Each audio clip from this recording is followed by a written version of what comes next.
హల్లెలూయా. మంచిదండి. ఇందాక మనం చదివాం, మరొకసారి చదువుదాం. మార్కు సువార్త 1వ అధ్యాయము 35వ వచనాన్ని.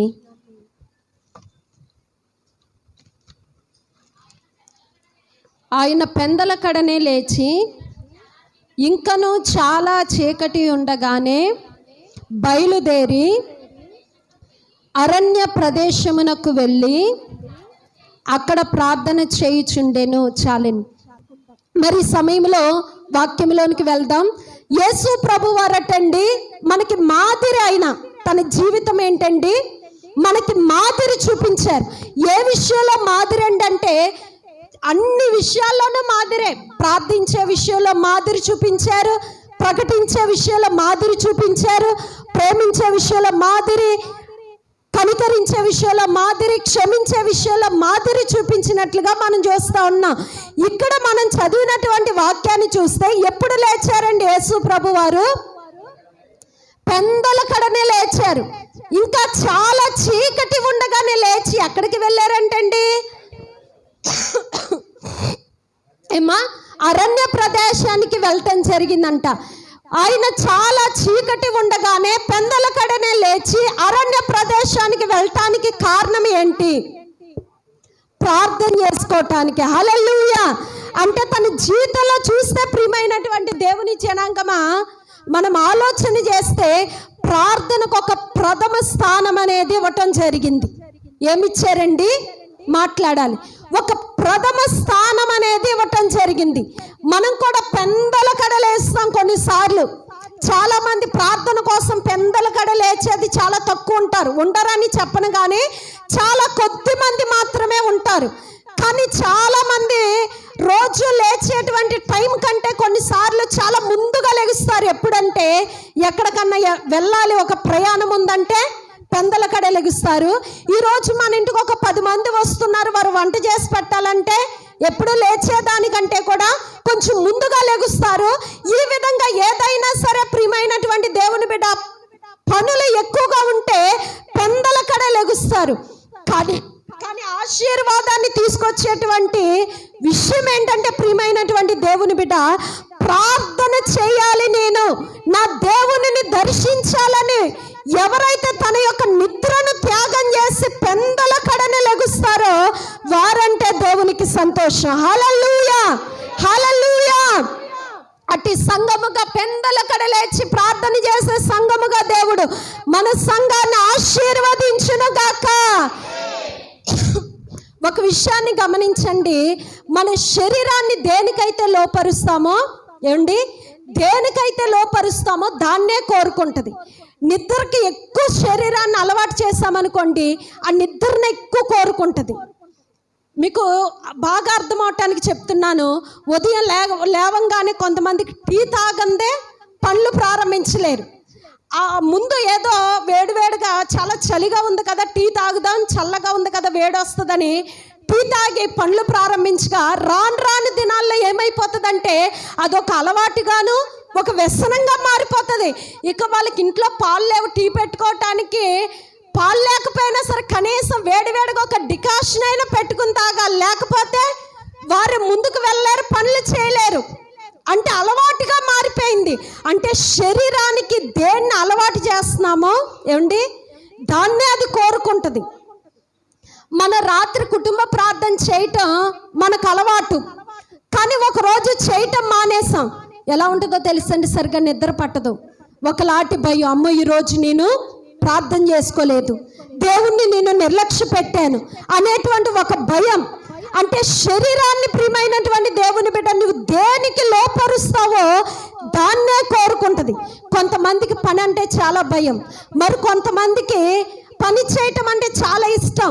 వారికి అనారోగ్యంతో ఉన్న అమ్మ కూర్చోండి పర్వాలేదన్నా సరే పని చేసేటువంటి వారు కూర్చోరు, వారిని కూర్చోబెట్టలేం, ఎందుకంటే వారికి అది అలవాటు. అదేవిధంగా మనం దేన్ని అలవాటు చేసుకోవాలంటే ప్రియమైనటువంటి దేవుని బిడ్డ ఉదయాన్నే లేచి ప్రార్థన చేయట. హల్లెలూయా. ఇక్కడ యేసుక్రీస్తు ప్రభువారు కూడా ఏం చేశారంటే ఆయన పెందల కడనే లేచి అరణ్యానికి వెళ్ళారంటండి. ఇక్కడ మనం చూస్తే ఏమో ఉన్న చోటనే ప్రార్థన చేసుకోవచ్చు కదా, మరలా అరణ్యంలోనికి అంత దూరం వెళ్ళాలంటే ఒక్క విషయాన్ని గమనించండి. నువ్వు ప్రార్థన చేయాలని నీకు అనిపిస్తుంది, ఉన్న చోటనే మోకాలేసి ప్రార్థన చేసావు, అందరూ అటు ఇటు తిరుగుతూ ఉన్నారు, వారి మాటలన్నీ కూడా నీకు చెవులో పడుతూ ఉన్నాయి. ప్రార్థన కొనసాగించగలమంటారా? ప్రార్థన వస్తుందండి? ప్రార్థన రాదు. నువ్వు ఒక బలమైనటువంటి శక్తివంతమైన ప్రార్థన చెయ్యాలి అంటే ఒక ఏకాంత స్థలం అనేది నీకు ఉండాలి. ఏముండాలండి? ఏకాంత స్థలం అనేది నువ్వు ఉండాలి. ముందుగా నువ్వు మంచి ప్రార్థనలో బలం పొందుకోవాలి, ప్రార్థనలో శక్తిని పొందుకోవాలి. నా ఆత్మ దేవుని ఆత్మతో ఐక్యపరచబడాలంటే నువ్వు ఎన్నుకునే స్థలం ఎలాంటిదై ఉండాలంటే ఏకాంత స్థలమై ఉండాలి. ప్రతికూల పరిస్థితులు, అల్లర్లు కానీ శబ్దాలు కానీ లేనటువంటి ఒక ప్రశాంతమైనటువంటి వాతావరణమై ఉండాలి. హల్లెలూయా, హల్లెలూయా. యేసుక్రీస్తు ప్రభు వారు ఏ స్థలాన్ని ఎన్నుకున్నారండి? అరణ్య ప్రదేశాన్ని ఎన్నుకున్నారు. ఆ ప్రార్థనలోనికి వెళ్ళటానికి ఆయన పెందలకడ చాలా చీకటి ఉండగానే లేచి వెళ్ళి ప్రార్థన చేస్తూ ఉన్నారట. ప్రియమైనటువంటి దేవుని బిడ్డ, అసలు ఎందుకు ప్రార్థన చేయాలండి? మనం ప్రార్థన వలన వచ్చేటువంటి మేలు లాభం ఏంటి అంటే, మొన్న విలియమ్స్ బౌన్స్ గారు అనేటువంటి ఒక భక్తుని పుస్తకం చదివా. ప్రార్థనలో మంచి బలం వస్తుందండి ఆయన బుక్స్ చదివితే.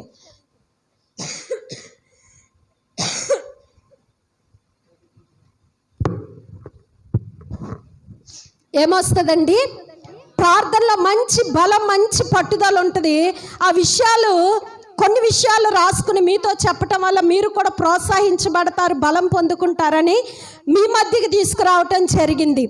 ప్రార్థన వలన ప్రయోజనం ఏంటి? ప్రార్థన వల్ల మేలు లాభం ఏంటి అంటే, అమ్మా, క్రైస్తవుడి యొక్క ఆయుధం ఏంటండి? ప్రార్థనే మన ఆయుధం. నువ్వు దేవుని సన్నిధిలో మోకాలు వేస్తే ఎంత గడ్డైన సమస్య అయినా సరే నీ ఎదుటి నుండి పారిపోవాల్సిందే. నువ్వే దేనికోసమైన పరిష్కారం వెతుకుతూ ఉంటే దానికి పరిష్కారం కనుగొనాలంటే దేవుని సన్నిధిలో ప్రార్థనే నీకు పరిష్కారాన్ని తీసుకొస్తుంది, ఏ సమస్యకైనా సరే. కాబట్టి ఈ భక్తుడు తన అనుభవాలలో నుండి మనకు అందించినటువంటి చక్కటి విషయాలు ఏంటి అని ఆలోచన చేస్తే, ప్రార్థన అంట ప్రియమైనటువంటి దేవుని జనాంగమా ఆందోళనకరమైనటువంటి శక్తుల్ని అణిచివేస్తుందంటండి. హల్లెలూయా. ప్రార్థన చేసినప్పుడు ఏమొస్తుందండి? ఆందోళనకరమైనటువంటి శక్తుల్ని నువ్వు చేసే ప్రార్థన అణిచివేస్తుంది. అలానే రెండవదిగా ప్రార్థన వేధించే శక్తుల్ని తరిమివేస్తుంది. ప్రార్థన భయాందోళన పరిస్థితుల నుండి విడిపిస్తుంది. నువ్వు చేసేటువంటి ప్రార్థన తీవ్రమైన ఒత్తిడికి గురి చేసే సంఘర్షణలను అంతమొందిస్తుంది.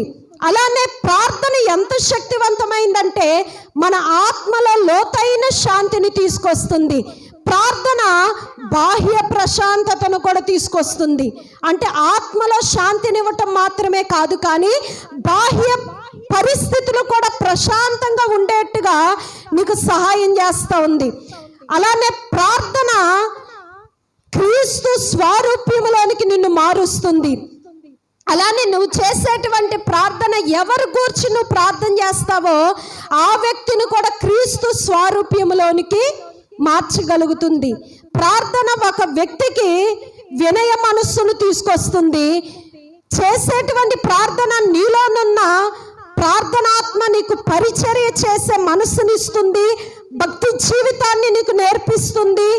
నువ్వు చేసేటువంటి ప్రార్థన వారు తమ పొరుగు వారి మీద కానీ తన సహవిశ్వాసుల మీద కానీ ఎలాంటి కోపము కానీ ఎలాంటి కఠినమైన భావాలు కానీ లేకుండా, ఎలాంటి మొండితనం నీలో లేకుండా శరీర స్వభావము నుండి నిన్ను విడిపించి ఎలాంటి చెడు స్వభావము లేకుండా ఆ వ్యక్తి చేసే ప్రార్థన వారిని కాపాడుతుంది. మరొక విషయాన్ని గమనిస్తే, ప్రపంచం అంతా ప్రార్థించేటువంటి వ్యక్తులు ఉంటేనంటండి, ప్రార్థించే పరిపాలకులు ఉండినట్లయితే అల్లరి మూకలు అణిచివేయబడతాయి, యుద్ధాలు ఆగిపోతాయి, విశ్వం అంతా కూడా అంటే దేశం అంతా శాంతి నెమ్మది నొందుతుంది. హల్లెలూయా. దేవుడు తన పిల్లల ప్రార్థనను ఆలకిస్తున్నాడు, జవాబిస్తున్నాడు. వారి ప్రార్థనలు ఆయనను నిద్ర లేపుతున్నాయి. ఏం చేస్తున్నాయండి? ప్రార్థన ప్రభువుని నిద్ర లేపుతున్నాయి. ఆయనకు తన ప్రజలు చేసేటువంటి ప్రార్థన అతి మధురముగా ఉంది.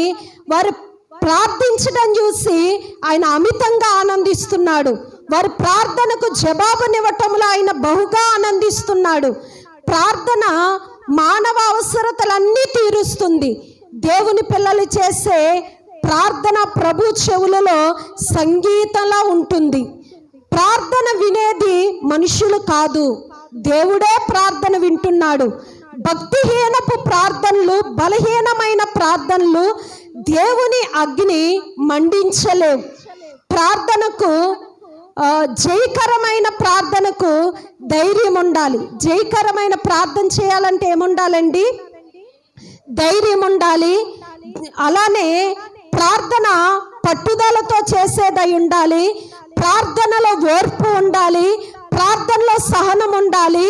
సిద్ధ మనస్సుతో కూడిన ప్రార్థన ఉండాలి. హల్లెలూయా, హల్లెలూయా. ఇవన్నీ కూడా ఎక్కడ జరుగుతాయంటే ప్రియమైనటువంటి దేవుని జనాంగమా, ఇప్పుడు ఇక్కడ చూసాం కదండి, మొండుతనం పోవాలన్నా, కఠినత్వం పోవాలన్నా, సాత్వికం దీనత్వం నీలోనికి రావాలన్నా అవన్నీ ఎక్కడ జరిగే కార్యక్రమాలు, ప్రక్రియ అంటే ప్రార్థనలోనే. ఎక్కడండి? ప్రార్థనలో.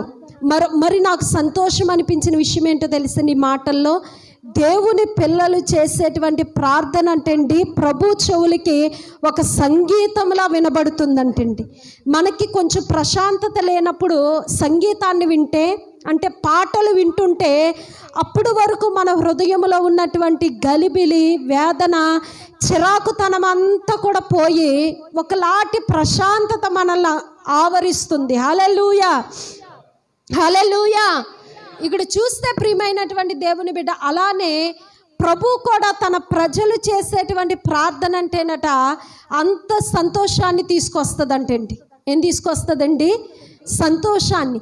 దేవుడు దేని అందు ఆయన బహుగా ఆనందిస్తాడటేనంట, దేవుడు తన పిల్లలు చేసిన ప్రార్థనకి నెరవేర్పివ్వటంలో ఆయన ఆనందిస్తాడంటండి. దేనిలో ఆనందిస్తాడండి?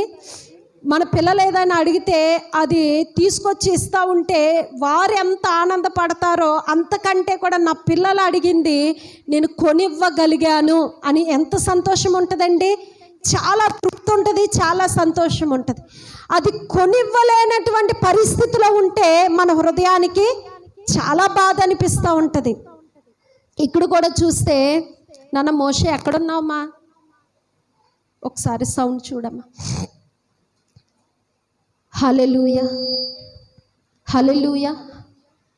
మంచి లేని నా పైన ఎంతో ప్రేమ చూపావు, మంచి లేని నా పైన ఎంతో ప్రేమ చూపావు, అది అంతమైన వాడవు, మనవుని రూపమెత్తావు, అది అంతమైన వాడవు, మనవుని రూపమెత్తావు, లోకాలన్నీ ఏలేరా రాజువైన నీవు, సామాన్యుని ఇంట నీ కాలు పెట్టినావు, లోకాలన్నీ ఏలేరా రాజువైన నీవు, సామాన్యుని ఇంట నీ కాలు పెట్టినావు, నీదెంత దీన మనసు నాకెంత ఘనత యేసు, నీదెంత దీన మనసు నాకెంత ఘనత యేసు, ఇంతగా స్తుతులు పాడినా యేసు నీ రుణము తీరునా. హల్లెలూయా. నాన్న దయచేసి బయట యవనస్తులు ఊరికే కూర్చోవద్దమ్మా. షారోను, సువార్త, మిగిలిన వారు నాకు ఇంతవరకే కనిపిస్తున్నారు, లోపలికి వచ్చేసేయండి. దేవుని సన్నిధిలో కూర్చోవటం మనకు ఆశీర్వాదం.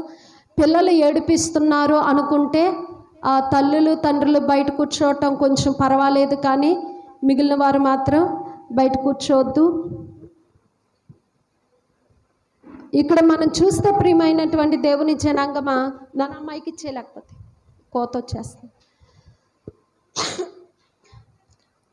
నా గొంతు బాగా నొప్పి వస్తుంది జలుబు వల్ల, కాబట్టి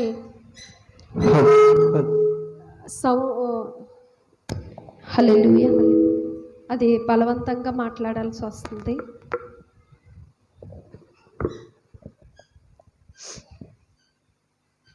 హల్లెలూయా. ఇక్కడ మనం చూస్తే ప్రియమైనటువంటి దేవుని జనాంగమా, యేసు ప్రభువారు ప్రార్థన చేయటానికి ఏ స్థలాన్ని ఎన్నుకున్నారండి? అరణ్య ప్రదేశాన్ని ఎన్నుకున్నారు. మరొక భక్తుడు ఏ స్థలాన్ని ఎన్నుకున్నాడు ప్రార్థన చేయటానికి అంటే, మనం ఒకసారి చూస్తే ప్రియమైనటువంటి దేవుని జనాంగమా, ఆదికాండం 32వ అధ్యాయం, ఆదికాండం 32వ అధ్యాయము తీసుకుందాం. 25వ వచనం. ఇక్కడ 23 నుండి చదువుదామా. యాకోబు వారిని తీసుకొని ఆ ఏరు దాటించి అతనికి కలిగినదంతయు పంపివేసెను. చాలండి. ఇక్కడ మనం చూస్తే ప్రియమైనటువంటి దేవుని బిడ్డ, యాకోబు కనబడుతున్నాడు. ఎవరు కనబడుతున్నారండి? బాగుందాం. యాకోబు కనబడుతున్నాడు. ఈ యాకోబు ఎవరిని పంపివేశాడు అంటే 22వ వచనంలో వ్రాయబడింది, ఆ రాత్రి అతడు లేచి తన 2 భార్యలను, తన 2 దాసీలను, తన 11 మంది పిల్లలను తీసుకొని యబ్బోకు రేవు దాటించెను. యాకోబు వారిని తీసుకొని ఆ ఏరు దాటించి తనకు కలిగినదంతయు పంపివేసెను. యాకోబు ఒక్కడు మిగిలిపోయెను. చాలండి. ఇక్కడ చూస్తే ప్రియమైనటువంటి దేవుని జనాంగమా, ఎవరు కనబడుతున్నారండి మనకి? యాకోబు. ఇందాక ఎవరిని చూసాం ఏమండి? యేసుక్రీస్తు ప్రభు వారిని చూసాం. ఇక్కడ యాకోబు ఏం చేశాడంటే, తన తండ్రి ఇంటికి వెళ్ళేటువంటి క్రమములో, అప్పుడు వరకు యాకోబు ఎక్కడున్నాడండి? లాబాని ఇంటి దగ్గర ఉన్నాడు. తన మామ మందల్ని మేస్తూ తన మామగారి దగ్గర ఉన్నాడు. కానీ నా తండ్రి ఇంటి వారి కొరకు నేను ఎప్పుడు సంపాద్యం చేసుకోవాలి, నేను ఇక్కడే ఉంటే ఎలాగా, నేను నా తండ్రి ఇంటికి వెళ్ళాలి, నేను దేవుని ఎదుట మొక్కుబడి చేసుకుని వచ్చాను. అయ్యా నేను వెళ్ళే ప్రయాణంలో తోడయుండి నన్ను దీవిస్తే నేను మరలా వచ్చి నీకు మందిరాన్ని కడతాను ఈ స్థలం మీదని నేను అక్కడ మొక్కుకుని వచ్చానని యాకోబు ఏం చేశాడంటే, తిరిగి తన తండ్రి ఇంటికి ప్రయాణం చేశాడు. ప్రియమైన దేవుని జనాంగమా, ప్రయాణం చేస్తున్నటువంటి క్రమములో తన తండ్రి ఇంటికి వెళ్ళేటప్పుడు కొంత దూరం వెళ్ళిన తర్వాత ఏం చేస్తాడో తెలుసండి, తనకి దేవునితో కొంత సమయం గడపాలి, ప్రార్థన చేయాలి. నా ప్రయాణంలో దేవుడు తోడై ఉండి నన్ను ఆశీర్వదించాలంటే దేవుని సహాయం నాకు కావాలి. నేను ఆశీర్వదించబడాలంటే ప్రార్థన చేయాలి. మన ఆశీర్వదించబడాలంటే ఏం చేయాలండి? ప్రార్థన చేయాలని ఏం చేస్తాడో తెలుసండి, తనతో తన పిల్లల్ని ఉండనివ్వలా, తన భార్యల్ని చుట్టూ పెట్టుకోలేదు. తను ఏం చేశాడంటే, తన 2 భార్యల్ని, తన దాసీలను, తన పిల్లల్ని, తన కలిగినటువంటి సమస్తమును కూడా ఏరు దాటించి పంపించేస్తాడంటే అండి. తనకంటే ముందుగా ఏం చేస్తాడండి? మీరు స్పందిస్తే కొంచెం బాగుంటుందమ్మా. ఏం చేశాడండి? పంపించేసి ఒక్కడు మాత్రమే మిగిలిపోయాడంటండి. ఇక్కడ వ్రాయబడింది ప్రియమైన దేవుని బిడ్డ, యాకోబు ఒక్కడు మిగిలిపోయెను, ఒక నరుడు తెల్లవారు వరకు అతనితో పెనుగులాడెను. హల్లెలూయా, హల్లెలూయా. ఇక్కడ మనం ఆలోచన చేస్తే ప్రియమైనటువంటి దేవుని జనాంగమా, ఇతడు తన భార్యల్ని, తన బిడ్డల్ని, తనతో ఉన్న దాసదాసి జనాంగమును, సైనికుల్ని అందరినీ పంపించేసి ఒక్కడిగా మిగిలిపోవటానికి కారణం ఏంటంటారు? ఈ రోజు నాడు కూడా ఒంటరిగా పొలాల్లోనుకో, చెరువు గట్లుకో, చేను గట్లుగా వెళ్తున్నారు. ఎందుకు వెళ్తున్నారో తెలుసండి? ప్రార్థన చేసుకోవటానికి కాదు, సెల్ ఫోన్లో మాట్లాడటం కోసం. దేనికండి? సెల్ ఫోన్లో సీక్రెట్గా మాట్లాడటం కోసం. కానీ ఇక్కడ యాకోబు సీక్రెట్గా సెల్ ఫోన్లో మాట్లాడటం కోసం కాదండి, తన భార్యల్ని తన దగ్గర నుంచి పంపించేయటం, ప్రార్థన చేయటం కోసం. హల్లెలూయా, హల్లెలూయా. ఒక భక్తుడు అన్నాడు, నాకు ఇష్టమైనటువంటి స్థలం ఏది, నాకు ఇష్టమైనటువంటి సందర్భం ఏది అంటే నా ఇంట్లో ఉన్న వాళ్ళందరూ నన్ను విడిచిపెట్టి ఏకాంతంగా నన్ను ఇంట్లో విడిచిపెట్టేసి వెళ్ళిపోయినటువంటి ఆ సందర్భం, ఆ సమయం నాకు చాలా సంతోషాన్ని తీసుకొస్తుందని చెప్పాడు. తనకి సంతోషాన్ని ఇచ్చేది ఏంటండి? ఏకాంతంగా తన ఇంట్లో ఒక్కడే ఉండటం ఇష్టమంట. ఎందుకనంటే ప్రియమైనటువంటి దేవుని జనాంగమా, ఎంత రోదన చేసి దేవునితో ప్రార్థన చేయొచ్చు. హల్లెలూయా, హల్లెలూయా. అంటే భక్తులందరూ కోరుకున్నటువంటి ఆశ ఏంటండి? ఏకాంత స్థలాన్ని, ఏకాంత సమయాన్ని వారు కోరుకున్నట్లుగా మనం చూస్తున్నాం. యేసు ప్రభు కూడా తన శిష్యులు లేవటానికి ముందే లేచాడు. ఊరు లేవటానికి, ప్రజలు లేవటానికి ముందే లేచాడు. అక్కడ వ్రాయబడింది, చాలా చీకటి ఉండగానే లేచి ఎక్కడికి వెళ్ళాడండి? అరణ్య స్థలానికి వెళ్ళాడట ప్రార్థన చేయటానికి. ఇప్పుడు కూడా యాకోబు ఏం చేస్తున్నాడంటే ప్రియమైనటువంటి దేవుని జనాంగమా, తనతో ఉన్నవారందరినీ పంపించేసి ఒక్కడు మాత్రమే మిగిలిపోయాడు. ఎంతమంది అండి? ఒక్కడు మాత్రమే మిగిలాడు. ఏం చేశాడంటే రాత్రంతా పెనుగులాడి ప్రార్థన చేశాడట. యాకోబు ఏమని ప్రార్థన చేశాడండి? అయ్యా నన్ను దీవించు, నువ్వు నన్ను దీవిస్తేనే కానీ నేను నిన్ను విడిచిపెట్టు. నువ్వు కూడా అలానే ఒక ఏకాంత స్థలాన్ని ఎన్నుకోవాలి, మోకాళ్ళ మీదకి వెళ్ళాలి, పెనుగులాడాలి, ప్రార్థన చేయాలి. ఏమని ప్రార్థన చేయాలండి? ప్రభువా నువ్వు నన్ను దీవించాలి, నన్ను ఆశీర్వదించాలి, అయ్యా నా కుటుంబాన్ని ఫలింపచేయాలి.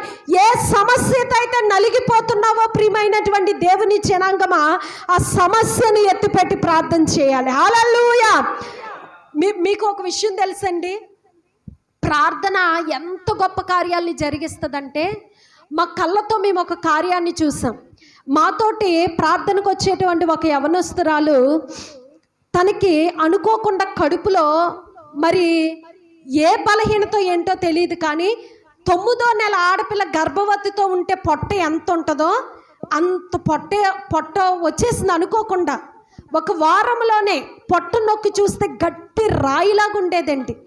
అమ్మాయికి ఏమో మెడిసిన్స్ వాడటం అంటే ఇష్టం ఉండదు. మరొక విషయం ఏంటంటే, దేవుడే నన్ను స్వస్థపరచాలి, ఆయనే నన్ను స్వస్థపరుస్తాడని చాలా గట్టి నమ్మకం, మొండి విశ్వాసం. కొంతమంది మొండిగా ఉంటారు.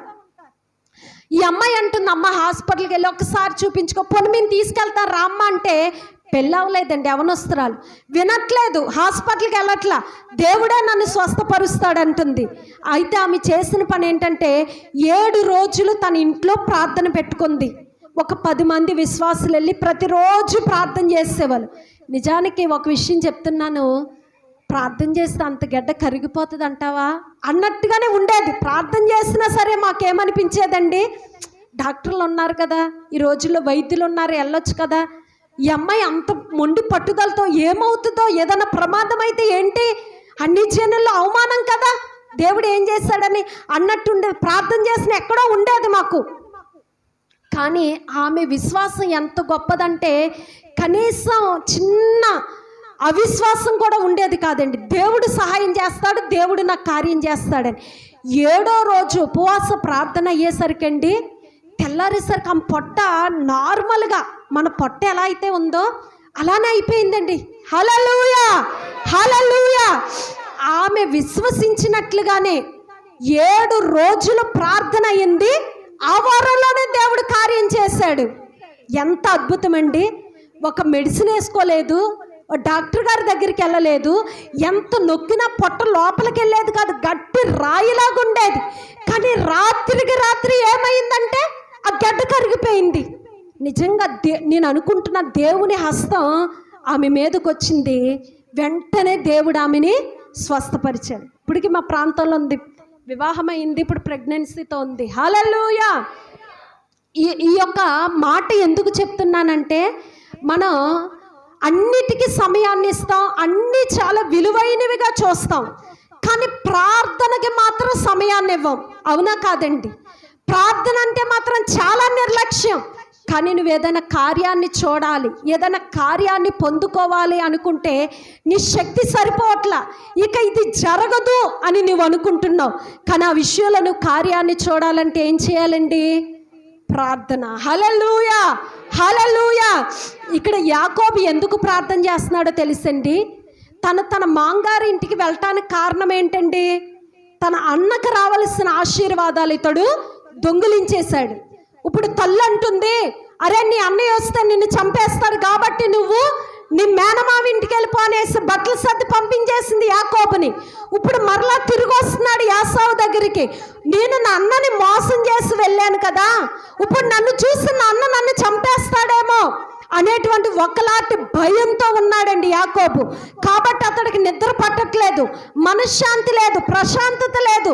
ఈ రోజునాడు ఈ స్థలానికి వచ్చి చాలామంది కూర్చున్నారు, సమాజంలో తిరుగుతూ ఉంటారు, పైకి నవ్వుతూ ఉంటారు, కానీ హృదయాలలో మాత్రం నెమ్మది ఉండదండి, సంతోషం ఉండదు, ఏదో ఒక బాధ. అలానే యాకోబు తన బాధ బయట తనతో ఉన్న వారికి వ్యక్తపరచట్లేదు, కానీ లోపల నలిగిపోతున్నాడు. వీరెవ్వరికి తెలియదు తను ఇలాంటి పరిస్థితులు ఇక్కడికి వచ్చాడు, ఇప్పుడు వెళ్తున్నాడు, తన విషయంలో తన అన్నయ్య ఏం చేస్తాడని. తన తల్లిదండ్రుల ఇంటికి వెళ్తున్నాడు యాకోబు, ఎంత సంతోషంగా ఉన్నాడో అని అందరూ అనుకుంటున్నారు, కానీ ఈయన హృదయంలో మాత్రం ఒక భయంకరమైన బాధ. దాని నిమిత్తం నాకు సమాధానం దయచేయండి ప్రభు అని దేవుని సన్నిధిలో ప్రియమైనటువంటి దేవుని జనాంగమా ప్రార్థన చేసినప్పుడు దేవుడు నిజంగా ఎంత గొప్ప కార్యాన్ని చేస్తాడో తెలుసండి.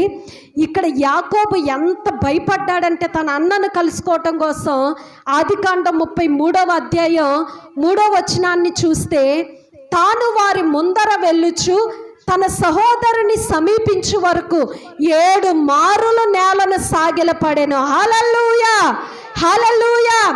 ఏం చేస్తాడండి? ఉత్తప్పుడు ఒకసారి ప్రార్థన చేస్తాం, కానీ ఏదైనా భయం ఉన్నప్పుడు ఎన్నిసార్లు ప్రార్థన చేస్తామండి? చాలా ప్రార్థన చేస్తాం. మీకు అర్థమవటం కోసం చెప్తున్నా. బండిలో పెట్రోల్ లేదు, బంకు దగ్గరికి వెళ్ళాలంటే 1 కిలోమీటర్ల దూరం ఉంది, ఈ మధ్యలో ఆగిపోతుందేమో అనిపిస్తే ఏం చేస్తామండి? ఏసయ్యా ఏసయ్యా బండి ఆకూడదు నాయన నడిపించి. ఎన్నిసార్లు దేవుణ్ణి తలుచుకుంటాం, అవునా కాదండి?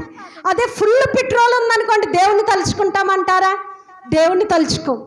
అలానే ఇక్కడ కూడా యాకోబు 7 సార్లు సాగిల పట్టడానికి కారణం ఏంటి?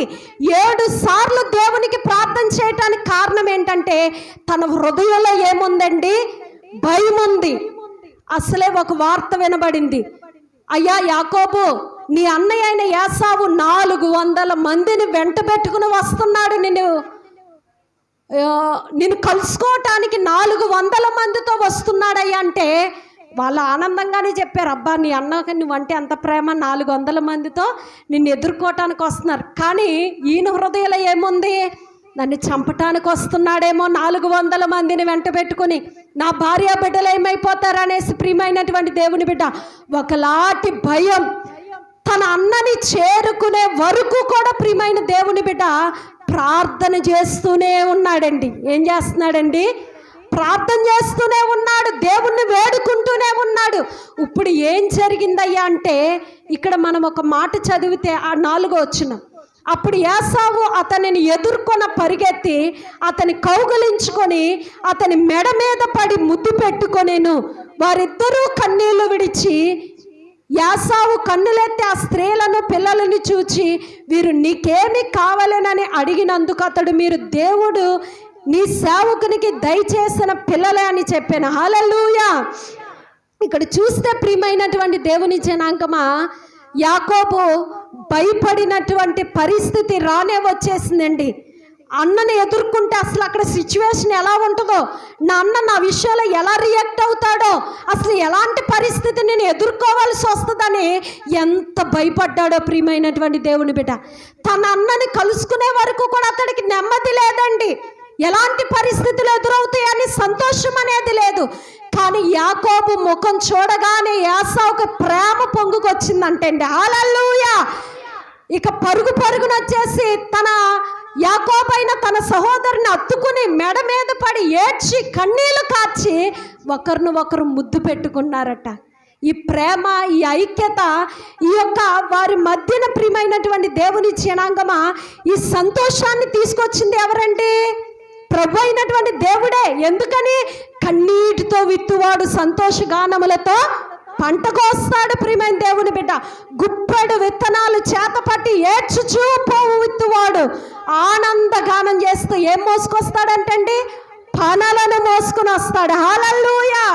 ఇప్పుడు రాత్రి అంతా యాకోబు దేవుని సన్నిధిలో ఏం చేశాడండి? విత్తాడు, కన్నీటితో విత్తాడు. ఇప్పుడు ఏం చేస్తున్నాడండి? సంతోష గానములతో పంటకు వస్తున్నాడు. హల్లెలూయా. ప్రభా, నాన్న నన్ను చూసి జాలి పడితే చాలయ్యా, ప్రేమిస్తే చాలయ్యా అని. ఇక ఎప్పుడైతే ప్రియమైనటువంటి దేవుని బిడ్డ తన అన్నే పరుగునంటే యాకోబు పరిగెత్తలేదండి. ఎవరు పరిగెత్తారండి? యాసావు పరిగెత్తాడట. అసలు వెళ్ళి ఎవరు సమాధాన పడాలి? యాకోబు సమాధాన పడి, అన్నా నేను తప్పు చేశాను, నిన్ను మోసం చేశాను, నన్ను క్షమించనాలి. కానీ యాకోబు చేసినటువంటి ప్రార్థనకి దేవుడు అక్కడ ఇచ్చిన జవాబు ఎంత గొప్పదంటే, యాసావు పరుగునొచ్చి, ఎన్ని సంవత్సరాలు అవుతుందిరా నిన్ను చూసి? ఎన్ని సంవత్సరాలండి? యవ్వనస్తుడుగా ఉన్నప్పుడు వెళ్ళిపోయాడు తన మామగారింటికి. ఇప్పుడు 2 భార్యలు, 11 మంది పిల్లలు, దాసదాసి జనాంగం. 11 మంది పిల్లలు పుట్టేంత వయసు వచ్చిందంటే అసలు ఎన్ని సంవత్సరాలు దూరంగా ఉన్నాడండి? ఎన్ని రోజులు అవుతుంది నీ ముఖం చూసాని మేడ మీద పడి హత్తుకొని ఇక వదలక ఏడుస్తున్నాడంటండి ప్రియమైన దేవుని బిడ్డ. నిజంగా దేవుడు ఎంత గొప్ప దేవుడండి. మన పరిస్థితులు మార్చగలిగేటువంటి శక్తి ఎవరికి ఉందంటే అది ఒక్క దేవుడికి మాత్రమే. హల్లెలూయా, హల్లెలూయా. నిజంగా ప్రియమైనటువంటి దేవుని జనాంగమా, యాకోబు రాత్రి యబ్బోకు రేవు దగ్గర ఆగి ప్రార్థన చేసి ఉండకపోతే పరిస్థితి మరొక రకంగా ఉండేది. అవునా కాదండి? చాలా విభేదాలు వచ్చేవి, చాలా అక్కడ ఘర్షణలు జరిగేవి, వారికి విరోధ స్వభావం అనేది ఉండేది. కానీ దేవుని సన్నిధిలో యాకోబు చేసినటువంటి ప్రార్థన ఏం చేసిందంటే పరిస్థితుల్నే మార్చేసింది. హల్లెలూయా, హల్లెలూయా. ప్రార్థన ఏం చేస్తుందంటే పరిస్థితుల్ని మారుస్తుంది. మొన్న ఒక వాక్యాన్ని ధ్యానం చేశాను.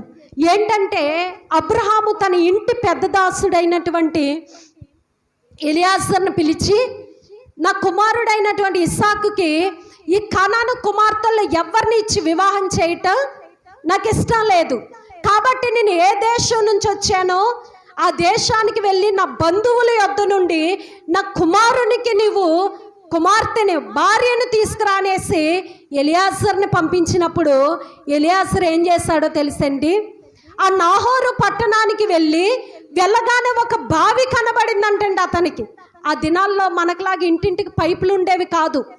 ఊరుకొచ్చి ఒక బావి 2 బావులే ఉండేవి. అందరు అక్కడికి వచ్చి నీళ్లు చేదుకుని పట్టుకెళ్ళేవారు. అయితే బావి కనబడింది. ఆ ఊర్లో ఎంటర్ అవగానే ఆ బావి దగ్గర ఈ ఎలియాజర్ ఏం చేస్తాడంటే తను తీసుకుని వెళ్ళిన 10 ఒంటెల్ని కూడా మోకరింపచేసి తను కూడా మోకరించి ఏం ప్రార్థన చేస్తున్నాడో తెలుసండి? నా యజమానుడైన అబ్రహాము యొక్క దేవుడా, నా యజమానుని కుమారుడైన ఇస్సాకుకి భార్యని తీసుకుని వెళ్ళటం కోసం నేను వచ్చాను. కాబట్టి ఏ చిన్నదైతే, అమ్మా నాకు త్రాగటానికి కొంచెం మంచినీళ్ళు పొయ్యని నేను అడుగుతానో, అయ్యా మీరు తాగండి, మీ ఒంటిలకు కూడా నేను నీళ్లు పెడతానని ఏ చిన్నదైతే అంటదో ఆమె నా యజమాను కుమారుని కొరకు నువ్వు సిద్ధపరిచిన భార్య అని ఒక చూచిన దేవుని సన్నిధిలో అడుగుతున్నాడు. ఎంత గొప్ప కార్యాన్ని దేవుడు చేశాడంటే ఈరోజు ప్రార్థన వల్ల కలిగే లాభాలు మనం చూద్దాం. ఏమ్మా, ప్రార్థనలో ఎంత శక్తి ఉందో మనం చూద్దాం. ఇప్పుడు అతడు ప్రార్థన చేయటం ముగించక ముందేనంట తన కళ్ళకి ఒక కుమార్తె కనబడుతుందంటండి. ఆమె చక్కనిదని వ్రాయబడింది. ఆమె కన్యక, ఏ పురుషుడు ఆమెను కోడలేదు. కడవను భుజమే పెట్టుకుని తన కళ్ళ ముందు కనబడుతుంది. ఆ యొక్క బావి దగ్గరకు వచ్చి నిలబడేసరికి ఈయన అంటాడు ఎలియాజరు, అమ్మ నాకు దాహంగా ఉంది, తాగటానికి కొంచెం మంచినీళ్ళు పొయ్యవా అంటే వెంటనే ఆమె తన కడవని చేతి మీదకి దించుకుని అయ్యా తాగండని తన తాగే వరకు కూడా ఆ నీళ్ళన్నీ పోసి మరలా అంటుంది, అయ్యా నువ్వు తాగు, నీ ఒంటెలకు కూడా నేను నీళ్ళు పెడతాను. ఏమంటుందండి? నువ్వు తాగు, నీ ఒంటెలకు కూడా నేను నీళ్లు పెడతాను. ఒంటెలకి నీళ్లు పెట్టడం అంటే సామాన్యమైన విషయం అండి. మన పశువులకు 1 బకెట్ 2 బకెట్లు నీళ్ళు పెడితే సరిపోతాయి, అవునా కాదండి? కానీ ఒంటెలకు నీళ్లు పెట్టడం అంటే సామాన్యమైన విషయం కాదండి. పైగా అక్కడ 1, 2 ఒంటెలు లేవు, 10 ఒంటెలు ఉన్నాయి. ఒక్కొక్క ఒంటె 10 బిందెలు నీళ్ళు తాగుతుంది. ఎన్ని బిందెలండి? 10 బిందెల నీళ్లు త్రాగుతుంది. ప్రియమైనటువంటి దేవుని జనాంగమా, ఇప్పుడు ఆ 10 ఒంటెలకి కూడా ఈయన అనుకుంటున్నాడట, ఈమె అసలు ఎంతవరకు వాటికి నీళ్లు పోస్తుందో చూద్దాం. 1, 2, 3 ఒంటెలకి పెట్టిన తర్వాత, అమ్మో నేను ఇక పెట్టలేను, భరించలేను, అమ్మో ఇన్ని ఒంటెలకి నీళ్లు పెట్టడం అంటే అది అసాధారణమైన విషయం అని అలిసిపోతుందేమో అని ఆమె నీళ్లు పోసి వాటికి పెట్టే వరకు మౌనంగా ఉన్నాడంటండి. కానీ ఆమె మాత్రం అలిసిపోలేదు. అక్కడ వ్రాయబడిన మాట, ఆయన నీళ్లు త్రాగ్గానేనంటండి పరుగు పరుగున బావి దగ్గరికి వెళ్ళిపోయిందంటండి. ఆ యొక్క బావిలో, ఈ దినాల్లో మన బావిలో నీళ్లు చేదుకోవటానికి పైనుండి సేద వేసి పైకి తోడతాం. కానీ ఆ దినాల్లో ఉండే బావులు అంటండి, దాని బావుల లోపల మెట్లు ఉండేవట. ఆ మెట్లు దిగి రౌండ్గా కిందకి దిగి బిందెతో నీళ్లు ముంచుకుని మరలా మెట్లెక్కి పైకి రావాలట. ఎంత కష్టమైనటువంటి పని అండి. అయినప్పటికీ కూడా ఈ ఓపిక, ఈ శక్తి ఎవరిచ్చారు రెబెకా కంటే? ఆ మనస్సునిచ్చింది నేను అంటాను దేవుడే. ఈయన చేసిన ప్రార్థనను బట్టి, ఎవరి ప్రార్థన బట్టి అండి? ఈయన చేసినటువంటి ప్రార్థనను బట్టి ఇస్సాకుకి రెబెకాని ఏర్పాటు చేశాడు. కాబట్టి ప్రియమైనటువంటి దేవుని బిడ్డ, అయ్యా నువ్వు నీళ్లు తాగు, నీ ఒంటెలకు కూడా నేను నీళ్లు పెడతాననే మాట తన నోట పలికించింది ఎవరు అంటే ఆ ప్రభు అయినటువంటి దేవుడే. హల్లెలూయా, హల్లెలూయా. ఆ 10 ఒంటెలకి 100 బిందె నీళ్లు పోసిందండి. అవన్నీ త్రాగిన తర్వాత ప్రియమైనటువంటి దేవుని బిడ్డ, అప్పుడు తన్నెవరో బయలుపరుచుకుని తన ఇంటికి వెళ్ళి తన బంధువులతో మాట్లాడి, పలానా అబ్రహాము యొక్క దాసుణ్ణి నేను, నా అబ్రహాముకు వృద్ధాప్యమందు తన భార్య ఒక కుమారుణ్ణి కనింది, ఇస్సాకుని. తన యావదాస్తి తన కుమారునికి ఇచ్చాడు. అయితే తన నివసిస్తున్న కానాను స్త్రీల్లో ఎవరిని కూడా తన కుమారునికి ఇచ్చి వివాహం చేయటానికి వీల్లేదు. కాబట్టి నా స్వదేశానికి, నా బంధువుల దగ్గరికి వెళ్ళి, నేను అంటాను, తన బంధువులంటే అబ్రహాముకి ఎంత ప్రీతి అండి, ఎంత ఇష్టం. మర్చిపోయాడా తన బంధువుల్ని? తన స్వదేశాన్ని విడిచిపెట్టి ఎన్నో సంవత్సరాలు అవుతుంది అబ్రహాం వెళ్ళిపోయి. అప్పటికి ఇస్సాకే 40 సంవత్సరాలు వచ్చేసినాయి. 75వ సంవత్సరంలో అబ్రహాము తన స్వదేశాన్ని విడిచిపెట్టొచ్చాడు. ఇవి 40, అవి 25. ఎన్ని సంవత్సరాలండి? 65 సంవత్సరాలు అయినప్పటికీ కూడా తన బంధువులను అబ్రహాం మర్చిపోలేదు, తన స్వదేశాన్ని అతడు మర్చిపోలేదు. ఇప్పుడు ఆలోచన చేస్తే మంచి బంధుప్రీతి కలిగిన వాడు అబ్రహాము. హల్లెలూయా, హల్లెలూయా. దైవభక్తి కలిగినటువంటి ప్రతి ఒక్కరం కూడా ఇటువంటి బంధుప్రీతి కలిగి ఉండటం మనకు అది ఎంతో ఆశీర్వాదాన్ని తీసుకొస్తుంది. హల్లెలూయా, హల్లెలూయా. నిజానికి ప్రియమైనటువంటి దేవుని జనాంగమా, ఈ యొక్క అబ్రహాము పంపించినట్లుగా ఈ యొక్క పెద్ద దాసుడు ఎలియాజరు ఏం ప్రార్థన చేస్తాడండి ఆ బావి దగ్గర? అయ్యా నువ్వు తాగు, నీ ఒంటెలకు కూడా నిన్ను నీళ్లు పెడతానని. ఏ చిన్నదైతే అంటదో ఆ చిన్నదే నువ్వు నా యజమానుని కుమారునికి సిద్ధపరిచిన భార్య అని ప్రార్థన చేస్తే ఆ ప్రార్థన ముగించక ముందే నెరవేర్పు వచ్చేసిందండి అక్కడ. హల్లెలూయా. ఇప్పుడు ఆలోచన చేస్తే మనం ప్రార్థన చేస్తే చేసినట్లుగా దేవుడు కార్యాన్ని చేస్తాడా, చేయడంటారా? నువ్వు అడిగేటువంటి ఆ యొక్క ప్రార్థన ప్రియమైనటువంటి దేవుని బిడ్డ, అది యథార్థమైనదైతే, దానిలో మేలు ఉంది అంటే ఖచ్చితంగా దేవుడు ఏం చేస్తాడండి? నీకు ఇస్తాడు. కానీ నువ్వు ఎలా ప్రార్థన చేయాలంటే ప్రభు ఒక మాట సెలవిచ్చినట్లుగా మనం చూస్తున్నాం. లూకా సువార్త 18వ అధ్యాయం 1వ వచనంలో ఒక మాట ఉంటుంది, వారు విసుకక నిత్యము ప్రార్థన చేయుచుండవలెననుటకు ఆయన వారితో ఈ ఉపమానము చెప్పాను. హల్లెలూయా. యేసు ప్రభు తన శిష్యులతో ఒక ఉపమానం చెప్పాడా, చాలా ఉపమానాలు చెప్పాడండి? వినాలమ్మా, మాట్లాడాలి. చాలా ఉపమానాలు చెప్పాడు. అందులో ఇదొకటి. ఏమంటున్నాడు? ఒక పట్టణములోనంట ఒక న్యాయాధిపతి ఉన్నాడట. అదే పట్టణంలో ఒక వెధవరాలు ఉందంటండి. ఈ వెధవరాలు ఆ న్యాయాధిపతి దగ్గరికి వెళ్తుంది, వస్తుంది, మనవి చేస్తుంది.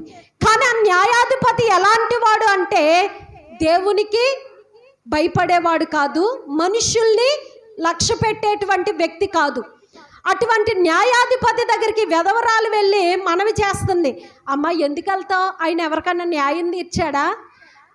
నువ్వు వెళ్ళి చెప్తున్నావు కదా ఆయన నీకు న్యాయం తీర్చడు, నీకు సహాయం చేయడని అందరూ అంటున్నారు. అమ్మ నా వైపు చూడాలి, వినాలి అంటుంటే ఈమె మాత్రం ఏం చేస్తుందంటే మాటి మాటికి వెళ్ళంట న్యాయాధిపతితో అంటుంది, అయ్యా నాకును నా ప్రతివాదికి న్యాయం తీర్చు, నాకు నా ప్రతివాదికి న్యాయం తీర్చని ఎంతగా అంటే ఆయన విసిగిపోయి అంతగా ప్రాధేయపడిందండి. హల్లెలూయా.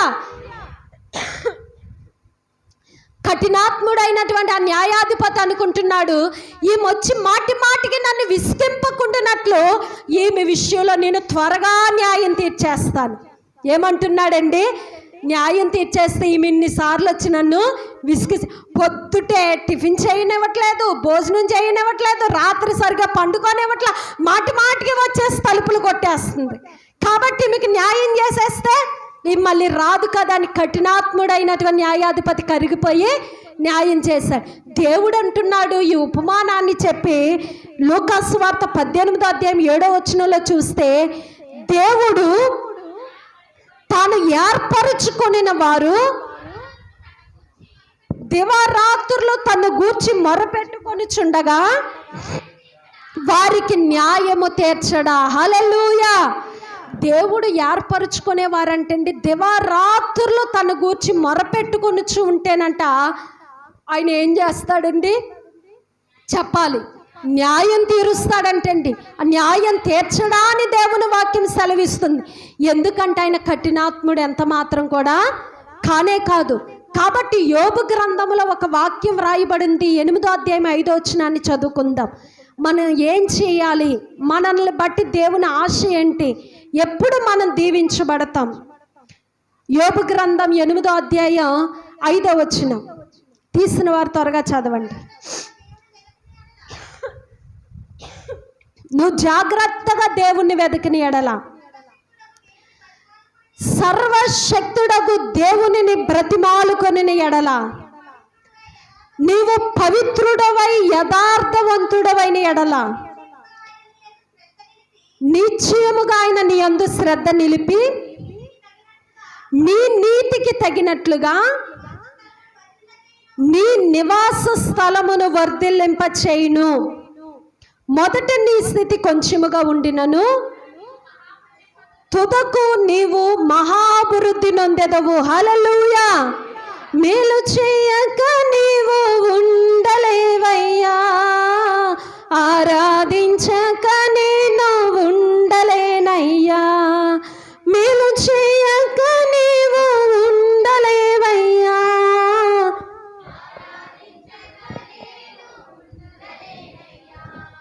యేసయ్యా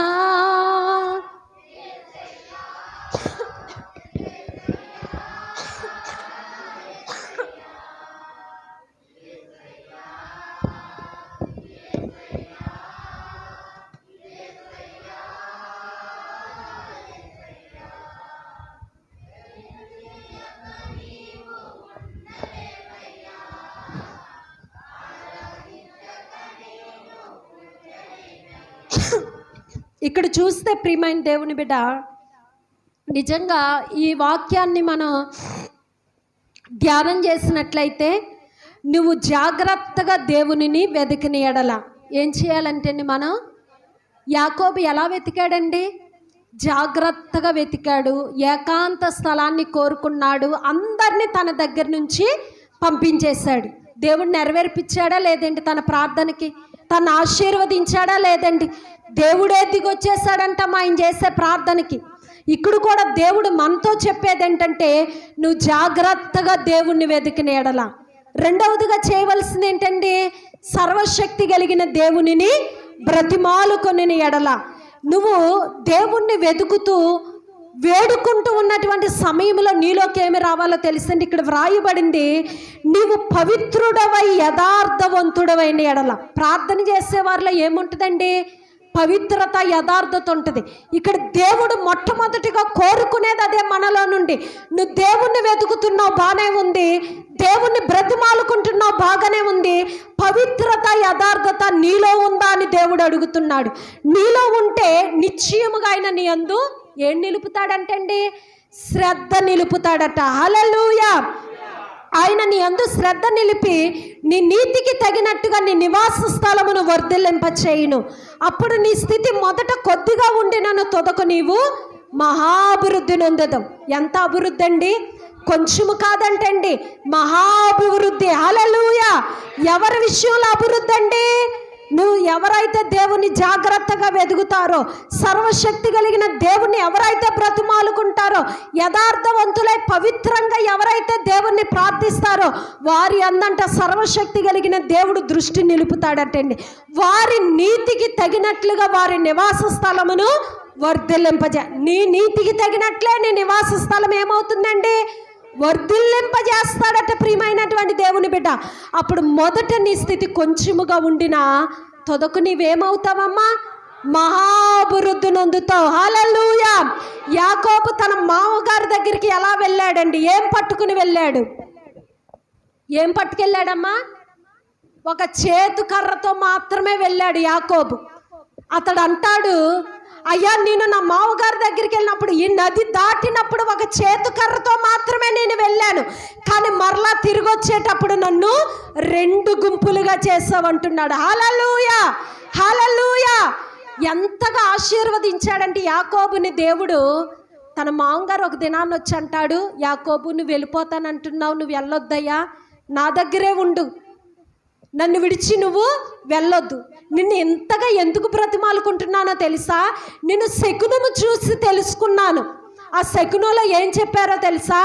నువ్వు ఎంతగా ఆశీర్వదించబడ్డావంటే లాబాను నీ గొప్పతనం కాదు, నీ ఇంట్లో ఒక వ్యక్తి ఉన్నాడు, అతడి పేరు యాకోబు, అతన్ని బట్టి తన దేవుడు నిన్ను ఆశీర్వదిస్తున్నాడని చెప్పాడంటండి. హల్లెలూయా. హల్లెలూయా. ఎవరిని బట్టి ఎవరు ఆశీర్వదించబడుతున్నారండి? యాకోబుని బట్టి లాబాను ఆశీర్వదించబడతా ఉన్నాడు. కాబట్టి లాబాను ఏం చేస్తున్నాడు? యాకోబుని, అయ్యా నువ్వు వెళ్ళొద్దు, నా ఇంటే ఉండు, నువ్వు ఏది కావాలంటే నేను అది ఇస్తాను నీకు. ఒకవేళ యాకోబు వెళ్ళిపోతే ఏమైపోతుందండి? ఆశీర్వాదం ఆగిపోతుంది, అభివృద్ధి ఆగిపోతుంది. యాకోబు ఉంటే ఆశీర్వదించబడటానికి కారణం ఏంటండి? యాకోబు ప్రతి విషయంలో ప్రార్థన చేసేవాడు. హల్లెలూయా. హల్లెలూయా. దేవుని పిల్లలు ఏ పని ప్రారంభించినా ఏం చేస్తారండి? ప్రార్థన చేయందే పని ప్రారంభించరు. కాబట్టి దేవుని హస్తం తన ప్రజలకి, ప్రార్థన చేసేవారికి నిత్యము తోడై ఉంటుంది. హల్లెలూయా. వారి అభివృద్ధి ఎలా ఉంటుందంటండి? మొదట కొంచెముగా ఉండినను తొదకు మహాభివృద్ధి నొందుతారు. హల్లెలూయా. హల్లెలూయా. అలానే ప్రియమైనటువంటి దేవుని జనాంగమా, ఇక్కడ యేసు ప్రభు వారు మనతో ఈరోజు మాట్లాడింది ఏంటి అంటే, నువ్వు అభివృద్ధి చెందాలి, ఆశీర్వదించబడాలంటే మనమంతా కూడా ఎలా ఉండాలండి? ప్రార్థన చేసేవారుగా ఉండాలి. ప్రార్థనకి నెరవేర్పు చూసినటువంటి 2 వ్యక్తుల్ని దేవుడు మన ముందు పెట్టాడు. ఎవరండి? ఒకటి యాకోబు. ఎవరి విషయంలో ప్రార్థన చేశాడు? అతను తన అన్నతో సమాధాన పడాలని ప్రార్థన చేశాడు. ప్రార్థన చేసినప్పుడు ఎంత గొప్ప సమాధానం వచ్చిందండి? యాసావు పరుగు పరుగునొచ్చి యాకోబు మెడమే పడి ఏడ్చి తన ముద్దు పెట్టుకుని ఇద్దరు కూడా సమాధాన పడ్డారు. రెండవదిగా ఎవరు ప్రార్థన చేసి నెరవేర్పు పొందారని చూసాం? ఎలియాజరు. చక్కగా చెప్పారు.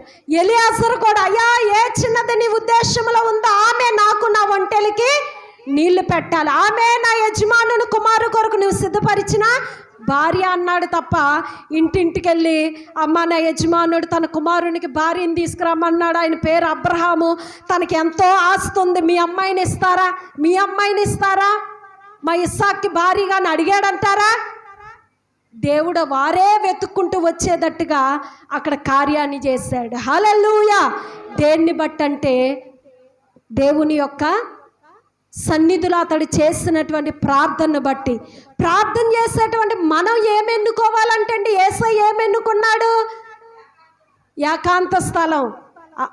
యేసయ్య ఎన్నుకున్న స్థలం ఏంటండి? అరణ్య ప్రదేశం. హల్లెలూయా. దేవదాస్ అయ్య గారు కూడా అంటండి, పొద్దుటే 4 గంటలకు లేచి ఆయన ఉండే హాస్టల్లో వార్డెన్గా పనిచేశారు. ఆయన ప్రక్కన ఒక కొండ ఉంటే ఆ కొండ పేరు సూదు కొండ అంట. ఆ కొండ మీదకి వెళ్ళి చాలా ఎత్తుగా ఉండేదంటండి. ఆ కొండ పైకి వెళ్ళి తెల్లారే వరకు ప్రార్థన చేస్తూనే ఉండేవారంటండి. ఏం చేసేవారండి? హాస్టల్లో ప్రార్థన చేయొచ్చు కదా. చిన్నపిల్లలు ఏ టైంలో లేచి ఎవరు గోల్ చేస్తారో, ఎవరు మాట్లాడతారో, ఎవరు ఏడుస్తారో, నేను ప్రార్థన చేస్తే వీళ్ళకి డిస్టర్బెన్స్ అని ప్రతిరోజు కూడా ప్రియమైన దేవుని బిడ్డ ఏకాంతంగా కొండ మీదకి వెళ్ళిపోయి ప్రార్థన చేసేవారంటండి. ఇప్పుడు లాబాను కూడా, యాకోబు కూడా ఏం చేస్తాడండి? అందరినీ పంపించేసి యబ్బోకు రేవు దగ్గర ఒక్కడే ఉన్నాడట. ఈ రోజునాడు దేవుని సన్నిధిలో మనం ఒక మాట నేర్చుకుందాం. నువ్వు కూడా ప్రార్థన చేసినప్పుడు ఒక ఏకాంత స్థలాన్ని ఎన్నుకో. ఏ డిస్టర్బెన్స్ లేదు, ఎటువంటి సౌండ్లు వినబడవు, ఎవరి మాటలు వినబడవు. ఇక్కడైతే చాలా ప్రశాంతంగా ఉంటుంది. మీకు ఒక విషయం తెలుసండి, మన సేవకులు రాత్రి 1 గంట 12 గంటలకి అప్పుడు చెరువులు చేసేవాళ్ళం కదా నరసాపురాన. ఆ చెరువు గట్టు మీదకి వెళ్ళిపోయి 2 చేతులు ఆకాశం తట్టుకెత్తి ఎంతసేపు అంటే అంతసేపు ప్రార్థన చేసుకుని వచ్చేవారు. ఒక విషయాన్ని గమనిస్తే నిజంగా ఏకాంత ప్రార్థనలో పొందుకునే శక్తి ఖచ్చితంగా నేను చెప్పగలను, సమాజంతో కూడి చేసినప్పుడు ఆ శక్తి పొందుకోలేమండి. అంటే ఒక శక్తి పొందుకుంటాం, ఒక ఉన్నతమైన ఒక బలాన్ని, శక్తిని, అధికమైన శక్తిని పొందుకోవాలంటే మాత్రం అది ఏకాంత ప్రార్థనలోనే నీకు దక్కుతుంది. హల్లెలూయా, హల్లెలూయా.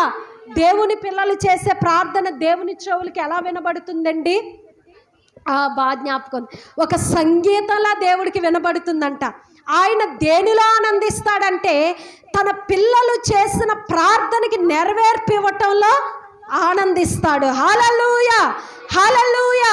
ఇక్కడ మనం చూస్తే ప్రియమైనటువంటి దేవుని జనాంగమా, యేసు ప్రభు వారు మనకి రోజు నేర్పించేది ఏంటంటే దేవునితో ప్రతి ఒక్కరూ కూడా అన్యోన్య సహవాసం అనేది కలిగి ఉండాలి. అది నువ్వు ఒకరితో సమాధాన పడాలన్నా దానికి ముందు ప్రార్థన ఉండాలి. నీ నివాస స్థలం వర్ధిల్లాలన్నా దానికి ముందు ప్రార్థన ఉండాలి. నీ కుమార్తెకి కానీ నీ కుమారుడికి కానీ వివాహం చేయాలన్నా దానికి ముందు ఎలియాజరు ఏం చేస్తాడండి? దానికి ముందు ప్రార్థన ఉండాలి. మరొక విషయాన్ని చూస్తే మనం అసలు ఎందుకు ప్రార్థన చేయాలయ్యా అంటే ప్రియమైనటువంటి దేవుని జనాంగమా, ఈ వాక్యాన్ని చూసి మనం ముగించేసుకుందాం. కీర్తనల గ్రంథం 43వ అధ్యాయం అనుకుంటా, చూద్దాం. కీర్తనల గ్రంథం 44వ అధ్యాయం మొదటి నుంచి నేనే చదువుతాను, మీరు వినండి. కీర్తనల గ్రంథం 44వ అధ్యాయం 1వ వచనం. దేవా, పూర్వకాలమున మా పితరుల దినములలో నీవు చేసిన పనిని గూర్చి మేము చెవులారా విని ఉన్నాము. మా పితరులు దానిని మాకు వివరించిరి. నీవు నీ భుజబలము చేత అన్యజనులను వెళ్ళగొట్టి మా పితరులను నాటితివి. జనములను నిర్మూలము చేసి వారిని వ్యాపింపచేసితివి. వారు తమ ఖడ్గము చేత దేశమును స్వాధీనపరుచుకొనలేదు, వారి బాహువు వారికి జయమియలేదు. మరలా రిపీట్ చేద్దాం, 3వ వచనం. వారు తమ ఖడ్గము చేత దేశమును స్వాధీనపరుచుకొనలేదు, వారి బాహువు వారికి జయమీలేదు. అందరం కలిసి చదువుదాం. నీవు వారిని కటాక్షించితివి గనుక నీ దక్షిణ హస్తమే, నీ బాహువే, నీ ముఖ కాంతియే వారికి విజయము కలగజేసెను. హల్లెలూయా, హల్లెలూయా. నిజంగా ఈ మాటలు ఎంత సంతోషాన్ని ఇస్తున్నాయండి. మన పితరులు గొప్ప గొప్ప దేశాలు, పట్టణాల్ని స్వాధీనపరుచుకున్నారు. ఇశ్రాయేలీలకు దేవుడిచ్చినటువంటి ఒక స్వాస్యం ఏంటో తెలుసండి, కట్టని ప్రకారము గల పట్టణాల్ని పితరులు స్వాధీనపరుచుకున్నారు. నాటని చెట్ల ఫలాల్ని వారు భుజించారు. తవ్వని బావి నీళ్లను వారు చేదుకున్నారు. ఉచితమైన ఆశీర్వాదమా? కాదండి.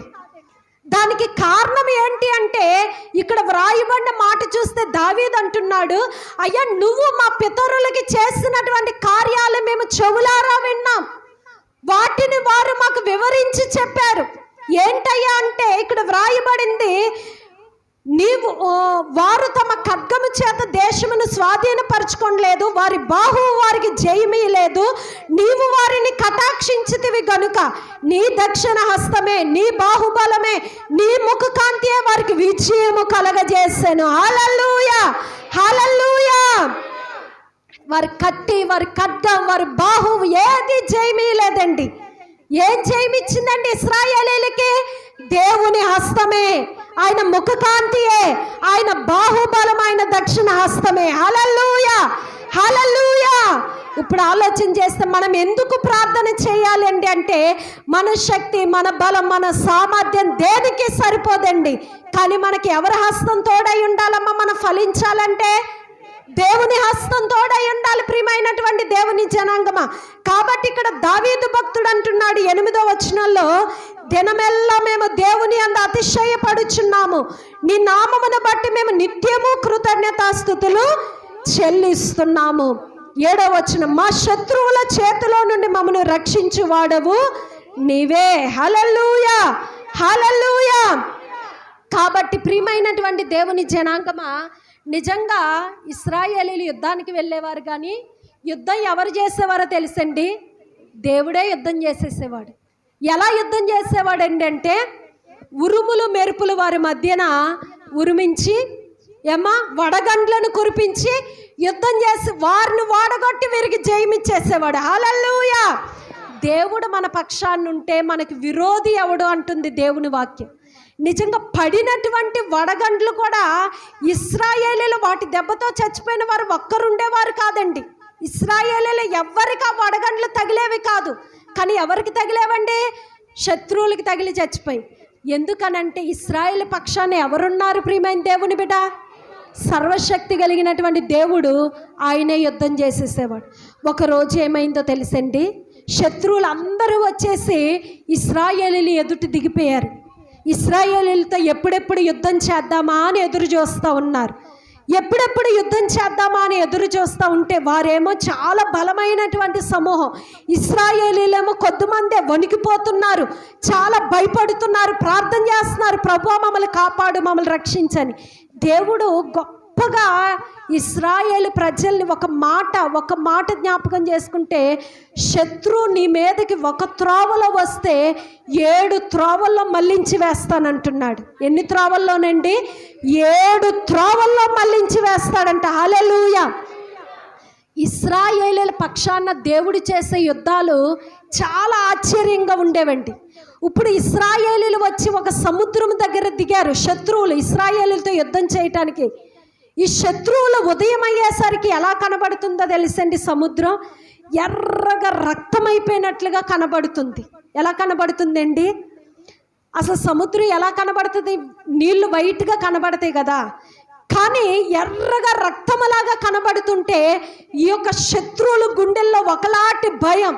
మనకంటే ముందుగానే ఇశ్రాయేలీయులతో యుద్ధం చేయటానికి ఎవరో వెళ్ళారు, వాళ్ళందరినీ కూడా చంపేసి సముద్రంలో పడేశారు. కాబట్టి సముద్రంలో నీళ్ళన్నీ కూడా ఏమైపోయినాయి అండి? రక్తంగా మారిపోయినాయి. అమ్మ, వీరితో యుద్ధం చేస్తే మా రక్తం కూడా ఈ సముద్రంలో కలిసిపోయి చచ్చిపోతాం బాబోయ్, మేము మాత్రం వీరితో యుద్ధం చేయమనేసి వచ్చిన వారు వచ్చినట్టే పారిపోయారంటండి కంగారుగా. హల్లెలూయా.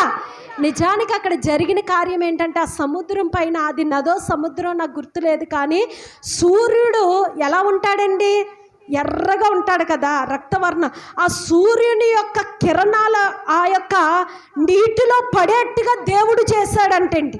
అది రక్తము కాదు, ఆ సూర్యుని కిరణాలకి ఆ నీళ్ళన్నీ రక్తంగా కనబడిన ఈ శత్రువుల యొక్క కళ్ళకి వారంతా ఏమైపోయారండి?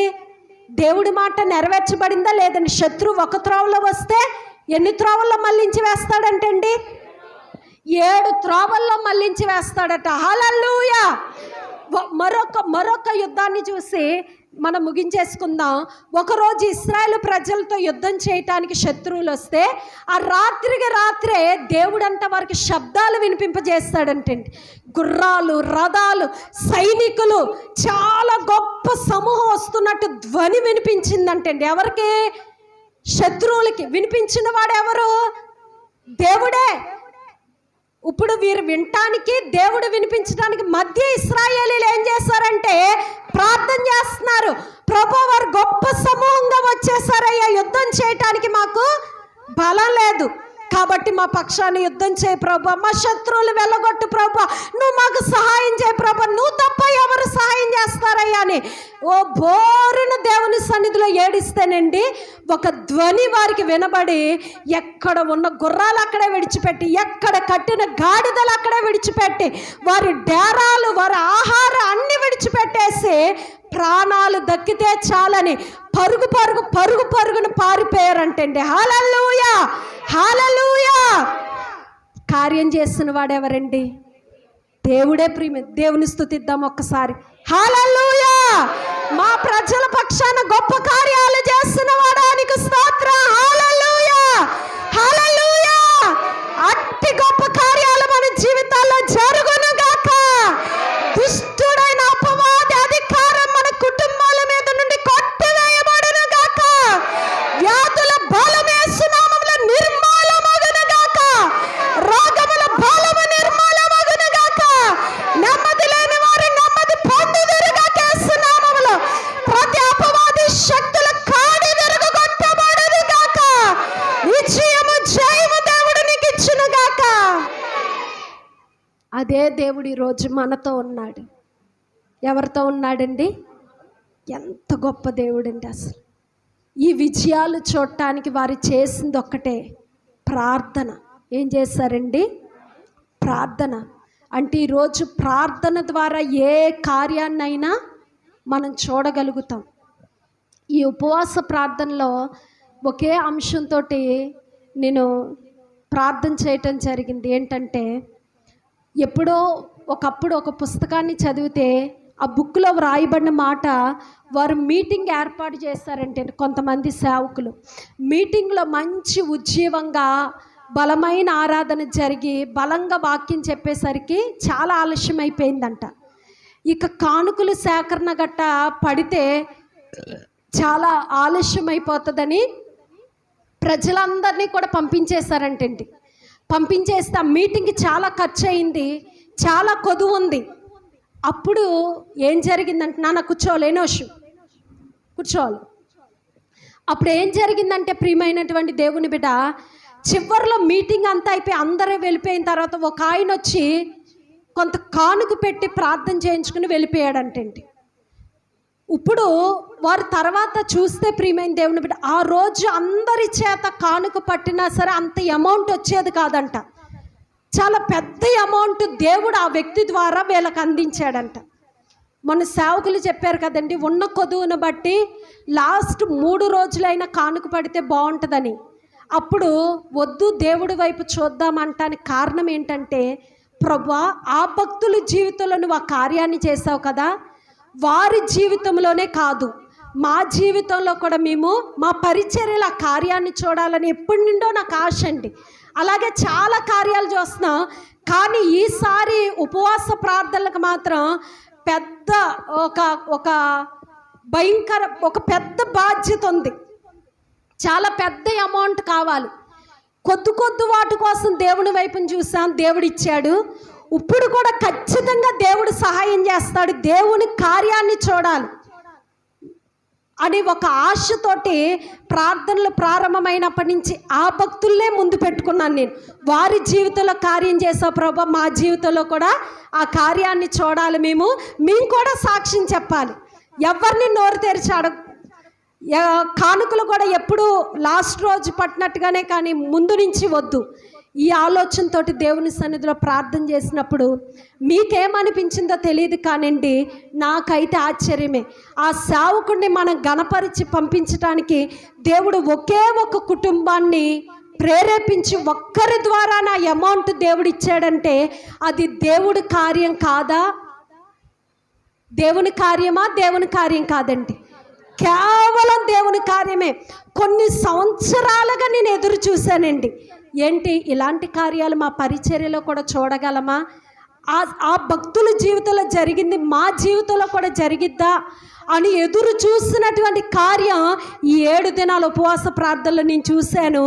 ఇది నా జీవిత కాలం అంతటికీ కూడా ఒక బలాన్ని ఇస్తుంది. ఇది జ్ఞాపకం వచ్చినప్పుడల్లా అవును, వారే ప్రార్థన చేస్తే కాదు, మనం ప్రార్థన చేసినా జరుగుతుంది అనేటువంటి ఒక నిశ్చయత, ఒక దృఢ విశ్వాసం అనేది మాకు వచ్చింది. హల్లెలూయా, హల్లెలూయా.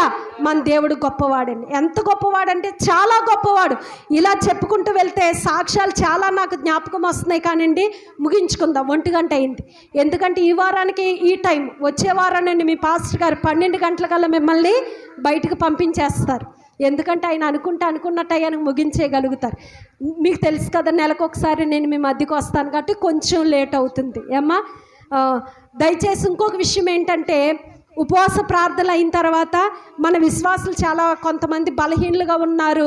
రెండవది, కొత్త సంవత్సరంలో గృహదర్శనాలు చేయలేదు. ఒకసారి వెళ్ళాలి అనుకున్న ఉపవాస ప్రార్థనలు అయిన వచ్చిన వారంలో ఖాళీ లేదు. 2వ వారంలో మొన్న అన్నాను, ఆదివారం చెప్పండి పాస్టర్ గారు, సోమ మంగళవారాల్లో గృహదర్శనాలు చేద్దాం, ఒకసారి అందరి దగ్గరికి వెళ్ళి ప్రార్థన చేసి వస్తే బాగుంటుంది అనేసి. కానీ ఆ తెల్లారి నుండే నాకు బాగాలేదు. కానీ దేవుని చిత్తమైతే ఈ వారంలో కానీ వచ్చే వారం కానీ మీ ఇంటింటికి వచ్చి ప్రార్థనలు చేస్తాం, గృహదర్శనాలు కూడా చేద్దాం. దయచేసి దీనికి ప్రార్థన చేయండి, సేవకులు మీకు తెలియపరుస్తారు. మరొక విషయం ఏంటంటే, ఎప్పుడు కూడా ఏకాంత అందరి కోసం ప్రార్థన చేస్తున్నాం. ఒక విషయం చెప్పటం మీకు మంచిది, అందరి కోసం ప్రార్థన చేస్తాం అంటే అందరి కోసం పేరు పేరున చొప్పున ప్రార్థన చేయాలి. రోగులు, బలహీనులు, ఎవరైనా ఇబ్బందుల్లో ఉన్న వారి కోసం ముఖ్యంగా చేస్తాం. చివరిలో అందరినీ జ్ఞాపకం చేసుకో ప్రభు అంటాం. ఒక విషయం ఎందుకు జ్ఞాపకం చేస్తున్నానంటే, ఎవరైనా ఇబ్బందులో కానీ అనారోగ్యంతో కానీ ఏదైనా ఇబ్బందులో ఉంటే దయచేసి వ్యక్తిగతంగా అమ్మ పలానా విషయం కోసం ప్రార్థన చేయండి అని మేము కనబడినప్పుడైనా చెప్పండి. లేకపోతే ఫోన్ చేసైనా అమ్మ పలానా విషయంలో కొంచెం ప్రార్థనలో పెట్టండి, ఈ విషయంలో ఇబ్బందులో ఉన్నామని ఒక్క మాట తెలియపరిస్తే మాత్రం ఆ కుటుంబాల గురించి మానక ప్రార్థన చేస్తున్నాం. మీ సమస్య చెప్తేనే కదండి తెలిసేది మాకు. ఎందుకు ఈ మాట చెప్పాలనిపించింది సంఘానికి. మొన్న ఒక దినాన్న ఎందుకు అనిపించిందో చెప్తున్నాను. కేశవరం నుండి ఒక ఫ్యామిలీ మన ముందూరు వస్తారు. చెరువు పట్టాలి, బేరం ఇచ్చారు, పట్టడానికి వచ్చారు. వస్తే ఆ చేపలు మరి పసరేదో తినేసి, ఆయన తిమోతి అన్నయ్య చెప్పారుగా మనకు సాక్ష్యం, సేమ్ అదే పరిస్థితి. ఇచ్చారు, మనుషులు వచ్చారు కానీ సరుకు పట్టుకెళ్ళమని వెళ్ళిపోయారు. 2వ రోజు ఇంకో బేరం ఇస్తే పట్టుకెళ్ళము, సరుకు ఇది బాగాలేదని వెళ్ళిపోయారు. ఆ రాత్రి వాళ్ళు ఫోన్ చేసి, అమ్మ ప్రార్థనలో పెట్టండి, చాలా నలిగిపోతున్నాం, చేప వెళ్ళట్లేదు, బేరం ఇస్తున్నా వస్తున్నారు, వెళ్ళిపోతున్నారు, పట్టుకెళ్ళట్లా. రెండవదేమో మాకు ఆరోగ్యం బాగాలేదంటే నిజంగా వారి కోసం భారంగా ప్రార్థన చేశామండి ఆ రోజు. ఆ 3వ రోజు వారు ఫోన్ చేసి చెప్పింది ఏంటంటే, 3వ చోట బేరం ఇస్తే వాళ్ళు వచ్చారంట, టెస్ట్ చేశారు, అంత మంచిగా ఉందని సరుకు వీళ్ళు 8 టన్నులకి ఇస్తే 12 టన్నులు దేవుడు వారికి ఇచ్చాడంటండి. హల్లెలూయా, హల్లెలూయా. నిజంగా వారి కోసం ప్రార్థన, ఎందుకంటే వారు ఫోన్ చేసి చెప్పి ఉండకపోతే వారి పరిస్థితి మనకి తెలియదు. అంటే మీరు ప్రార్థన చేస్తేనే జరుగుతుందంటే, దేవుడు కొంతమందికి కొంచెం సమీపంగా ఉంటాడు, కొంతమంది ప్రార్థనకి. మన బలం సరిపోనప్పుడు ఏం చేయాలంటే సహాయాన్ని తీసుకోవాలి. హిజ్కియాకి గడ్డు సమస్య వచ్చినప్పుడు తన దగ్గరున్న మనుషుల్ని యెషయా దగ్గరికి పంపిస్తాడు. యెషయా, శత్రువులు వచ్చి ముట్టడి వేశారు కాబట్టి దేవుడు మన పట్టణాన్ని కాపాడాలని నువ్వు మా కోసం ప్రార్థన చేయని హిజ్కియా ఎక్కడికి పంపిస్తాడండి? యెషయా దగ్గరికి పంపిస్తాడు. అలాగా నేనేమన్నా తినేసి పడుకున్నాడంటే లేదు, ఉత్తరాన్ని తీసుకెళ్ళి దేవుని మందిరంలో పెట్టి ఈయన కూడా ప్రార్థన చేస్తాడు. దేవుడు హిజ్కియాతో మాట్లాడలేదండి, యెషయాతో మాట్లాడి దేవుడు జయమిస్తానని చెప్పాడు. నువ్వు ధైర్యంగా ఉండని ఆ ప్రవక్త ద్వారా దేవుడు ఒక ప్రత్యక్షత ఇచ్చినప్పుడు హిజ్కియా ధైర్యంగా ఉంటాడు. ఎందుకు చెప్తున్నానంటే, ఈ మాట సంఘానికి చెప్తే ఖచ్చితంగా వారు కూడా కొన్ని సమస్యలతో నలిగిపోతూ కొన్ని ప్రార్థనలకు ఆలస్యమైనప్పుడు వారు చెప్తే మనం కూడా ప్రార్థన చేద్దాం. ఎందుకంటే ఎక్కువ ప్రార్థనలో గడపాలని ఆశ. ప్రార్థన రిక్వెస్ట్లు ఇస్తే వాటి నిమిత్తం కూడా ప్రార్థన చేద్దాం. కాబట్టి దయచేసి మరొక విషయం ఏంటంటే, కొన్ని సమస్యలతో నలిగిపోతూ మాకు చెప్పుకోవటానికి ఎవ్వరూ లేరండి అనుకుంటే, దయచేసి సేవకులుగా మేమున్నాం. అన్ని విషయాలు సంఘాల్లో చెప్పడానికి అవకాశం ఉండదు. వెనకాల చాలామంది నిలబడి ఉంటారు ప్రార్థన చేయించుకోవటానికి. లేదంటే కొన్ని సమస్యలు ఎవరికి వినబడటం అంత మంచిది కాదు, అందరిలో ఏం చెప్పనని ప్రార్థన చేయించుకుని వెళ్ళిపోతున్నారు. కాబట్టి అమ్మ పలానా విషయం గురించి మీతో మాట్లాడాలి, ఒకసారి ఇంటికి రండి అంటే ఆ విషయంలో మీతో మాట్లాడి ప్రార్థన చేయటానికి కూడా మీ సిద్ధంగా ఉన్నాం. ఏ సమస్యతో మీరున్నా, కొన్ని దినాల కోసం ఒక కుటుంబం ఇలానే నలిగిపోతూ అయ్యగారు ఈరోజు ఖాళీగా ఉంటే ఇంటికి రండి అంటే ఎంతో దుఃఖంలో ఉన్నారు. ఆ విషయం మాకు తెలియదు. నలిగిపోతున్నటువంటి పరిస్థితి వెళ్ళి వారితో మాట్లాడి, పాస్టర్ గారు వెళ్ళారు, నాకు వెళ్ళటానికి ఖాళీ లేక ఆయన వెళ్ళి వారి సమస్యలన్నీ విని ప్రార్థన చేసి వస్తే ఒక్క వారంలోనే నిజంగా చెప్తున్నానండి, వారి పరిస్థితులు అన్నిటినీ దేవుడు నిమ్మలపరిచాడు. హల్లెలూయా. కాబట్టి మీరు రావాలని ఉంటుంది. నా ఆశ ఏంటంటే ప్రార్థన అయిపోయిన తర్వాత విశ్వాసులు కొంతమంది కలిసి వెళ్తే బాగుంటుంది, ఇంటికి వెళ్ళి మాట్లాడితే బాగుంటుంది అని ఉంటుంది. కానీ మీకు వాక్యం చెప్పి ఇంటికి వెళ్ళేసరికి బాగా అలసట వచ్చేసి ఎప్పుడు ఇంటికి వెళ్ళిపోదామా అన్నట్టుగా అయిపోతుంది ప్రాణం. కాబట్టి అందరి దగ్గరికి రాలేనటువంటి పరిస్థితి. కాబట్టి ఏదైనా సమస్యలు ఉంటే మాకు చెప్పుకోవటానికి ఎవరు లేరండి. మీతో మాట్లాడితే మా కోసం ప్రార్థన చేస్తారనుకుంటే దయచేసి వ్యక్తిగతంగా రమ్మన్న వచ్చి మీతో కొంత సమయం కూర్చుని మాట్లాడి మీకోసం ప్రార్థన చేయటానికి కూడా సిద్ధంగా ఉన్నాం. ఎందుకో నాకు ఈ విషయాలు చెప్పాలి సంఘంతో అని నాకు అనిపించింది. కాబట్టి ఈ విషయాలు మీతో పంచుకుంటున్నాను దయచేసి. కాబట్టి ప్రార్థన చేద్దాం. ఈ చెప్పబడినటువంటి వాక్యం మీ హృదయాల్లో ముద్రించి మిమ్మల్ని బలపరచును గాక. ఆమేన్. కండ్లు మూసుకుందాం, ప్రార్థన చేద్దాం. పరిశుద్ధుడా నీకు వందనాలయ్యా. విత్తబడిన వాక్యాన్ని బిడ్డల హృదయాల్లో ముద్రించండి, నీరు కట్టి ఫలింప చేయండి. నిశ్చయంగా నీ బిడ్డ